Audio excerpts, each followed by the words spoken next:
Assalamualaikum warahmatullahi wabarakatuh. Perkenalkan, nama saya Nisha Yunia Pratiwi dengan NIM H1A021035. Di sini saya akan mempresentasikan terkait dengan Shockley diode, yaitu untuk memenuhi tugas elektronika 2. Langsung saja kita masuk ke pembahasan yang pertama, yaitu terdapat pengertian dioda Shockley. Dioda Shockley atau Shockley diode merupakan jenis dioda dengan 4 lapisan bahan semikonduktor atau yang sering disebut juga dengan istilah dioda PNPN. Dioda 4 lapis ini seringkali juga disebut sebagai tiristor. Tiristor berasal dari bahasa Yunani yang berarti pintu. Dinamakan demikian karena sifat dari komponen ini yang mirip dengan pintu yang dapat dibuka dan ditutup untuk melewatkan arus listrik. Selanjutnya terdapat prinsip kerja dari dioda Shockley. Dioda Shockley dapat berperilaku seperti rangkaian sepasang transistor bipolar PNP dan NPN yang saling terhubung. Saat ini tidak ada tegangan yang diterapkan, tentu tidak ada arus yang mengalir.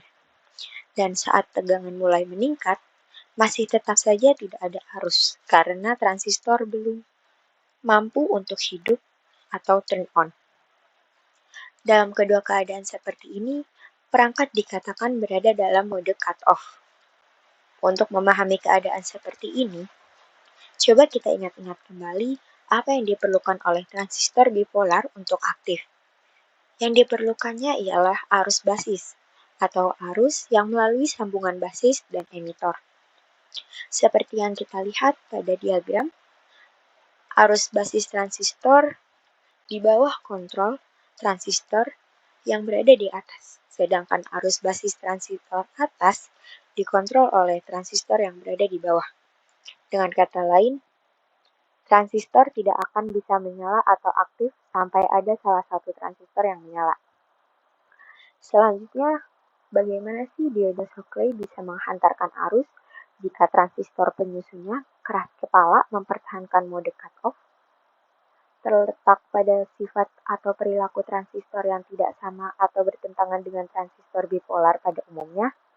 Jika menurut perilaku idealnya, transistor bipolar tidak akan mengalirkan arus kolektor bila tidak ada arus basis, dengan tidak memperdulikan berapa besar atau kecilnya tegangan yang diterapkan antara kolektor dan emitor.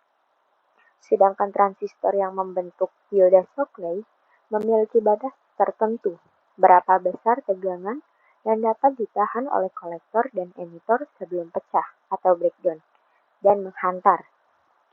Jadi, pada dioda Shockley saat tegangan yang cukup besar diterapkan di antara katoda dan anoda, salah satu transistor akan pecah atau breakdown. Dan setelah salah satu transistor ini pecah, hal ini akan memungkinkan arus basis mengalir pada transistor yang lain atau yang kedua, sehingga akan membuat ia bekerja atau aktif pada mode yang normal, yang kemudian juga memungkinkan arus basis untuk mengalir pada transistor yang pertama.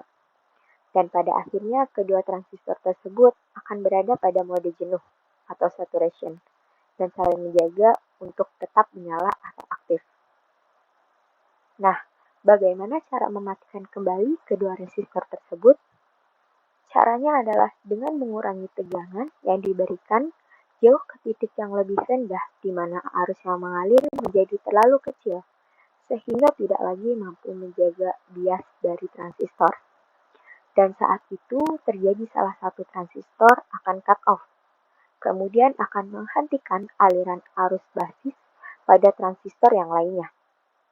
Sehingga kedua transistor tersebut kembali berada pada keadaan mati atau off, di mana seperti keadaan sebelumnya diterapkannya tegangan sama sekali. Selanjutnya terdapat karakteristik dari dioda Shockley. Meskipun namanya mirip dengan dioda Schottky, dioda ini bekerja berbeda seluruhnya. Dioda Shockley dibuat dengan 4 lapisan PN, sehingga juga dikenal dengan dioda PNPN. Dari konstruksinya, dioda ini mirip dengan tiristor, tetapi tanpa terminal gate. Dengan terminal gate dihilangkan, kita tidak perlu memicu gate untuk membuat dioda ini forward bias. Sekian presentasi dari saya terkait dengan materi Shockley diode. Apabila terdapat kekurangan dalam saya menyampaikan materi, mohon dimaafkan. Saya cukupkan. Terima kasih. Wassalamualaikum warahmatullahi wabarakatuh.